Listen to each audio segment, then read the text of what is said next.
Гүлімханнан Дәм-тәт каналыма қош келдіңіздер. Баршаңызға сәлем, менің құрметті көрермендерім. Мен сіздермен бүгін ерекше жульен жасағалы отырмын. Негізінде жульен ол қатпарлы қамыр, яғни слоеный тестомен жасалыну керек, бірақ мен бүгін өзім эксперимент ретінде самсаның қамырымен жасап көргелі отырмын. Бұл басқаша, өзбекше сияқты. Қамырдың ішіне пісірілетін самсаның сол қамыры, бірақ ішіне мен жульеннің салмасын саламын. Негізінде жульен франциялық тағам. Қамырды жұмсақ етіп билеп болған соң 10-15 минут демалдырып қоямын. Қайысып кетпес үшін, яғни қамыр кеуіп кетпес үшін міндетті түрде орап қоямыз. Содалы қамыр ұзақ тұруға болмайды, өйткені ол қарайып кетеді. 10-15 минут жеткілікті. Қажетті заттардың барлығын мен описание бөліміне қалдырып қоямын. Енді ішіне салмасын дайындап алам. Саңырауқұлақ қуысында кішкене картоп, не болмаса бір пияз салып жіберіп, 10 минуттай қайнату керек. Оны салатын себебім, кейбір саңырауқұлақтар жарамсыз болып жатса, ол картопты, не болмаса пиязды қарайтып жібереді. Сол себептен осыны тексеру барысында осылай кішкене картоп, не болмаса пияз саламыз. Міне, қараймаған аппақ болып шықты. Енді осы саңырауқұлақтарды ұзынша етіп турап шығамыз. Пияз, мен осында 2 көлемде пияз алдым. Майда етіп турау керек, сонда әдемі көрінеді. Пияздарды әдемілеп қуырып, қазір қызарғанша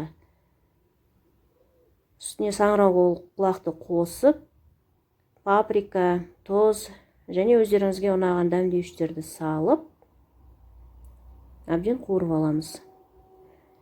Қуырылып болған соң астындағы отын сөндіріп, үстіне осындай қаймақ, не болмаса 33% сливки болса, соны салуға да болады.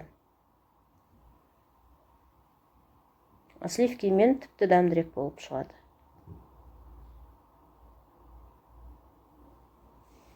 Қамырды осылай жұқа етіп жайып алдым. Енді кішкене мынау шамалы шеті қалыңдау болғандықтан оны кесіп алып, болашақ қауашақтарыма мен қақпақ жасайтын боламын.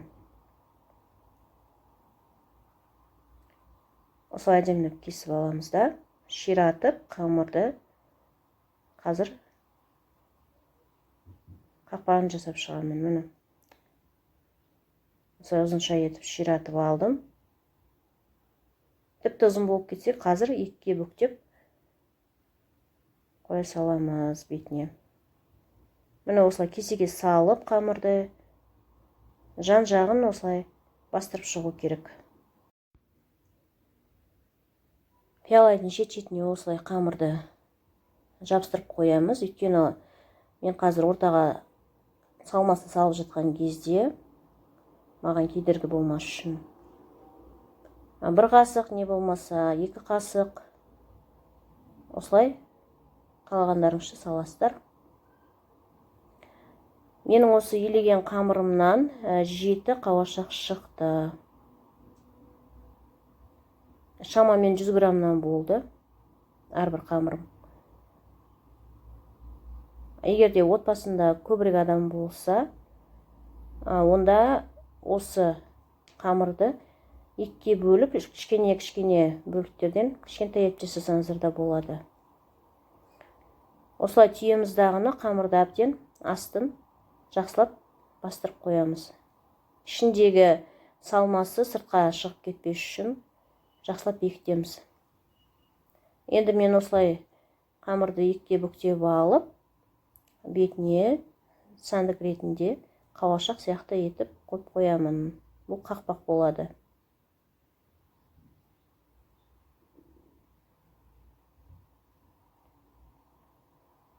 Әдемілеп осылай түйіп шықтым.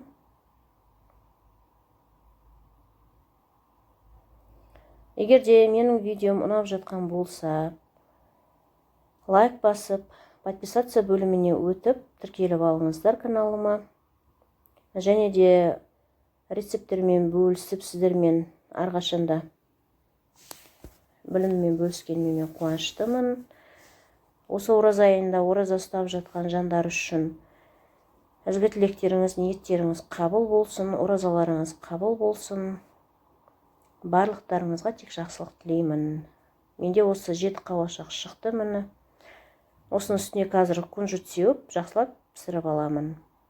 Қазір менің қауашақтарым дайын болды. Міне өте ыстық болып тұр. Осындай ыстық кезінде мен моцарелла ірімшігін үгітіп салатын боламын. Бұл пиццаға арналған арнайы ірімшік. Мен қазір осы күштің үлкен көзімен өткізіп шығамын дағыны. Барлық қауашақтарыма осы моцарелла ірімшігін толықтай салып шығамын. Моцарелланың бір жақсы қасиеті бұл ұзақ уақытқа дейін өзінің созылу қалпын сақтап тұрады. Басқа ірімшіктерге қарағанда дәл осы моцарелла дәмді болып шығады, әрі бұл өзінің созылу қалпын жақсы сақтайды. Басқа ірімшіктер кішкене ыстық кезінде ғана еріп тұрады дағыны, бірден қатып қалады. Қараңыз, қазір қаншалық созылатынын көрсетемін. Дәл ыстық кезінде осындай қалыпта болады. Өте керемет созылып тұр. Дәл осындай ыстық қалпында жесеңіздер өте дәмді болады. Жасап көрулеріңізге кеңес беремін, және де нәтижесімен комментария бөліміне бөлісіңіздер. Ортасын кескен кезде міне осылай болып шықты. Өте жұмсақ, әдемі міне. Дәл осы қамырдың ішіне ет қимасын салып, ет турап салып, самса етте осылай жасауға болады. Ол да өте керемет болып шығады. Жусай салып жіберсеңіздер де күшті болады. Астарыңыз дәмді болсын.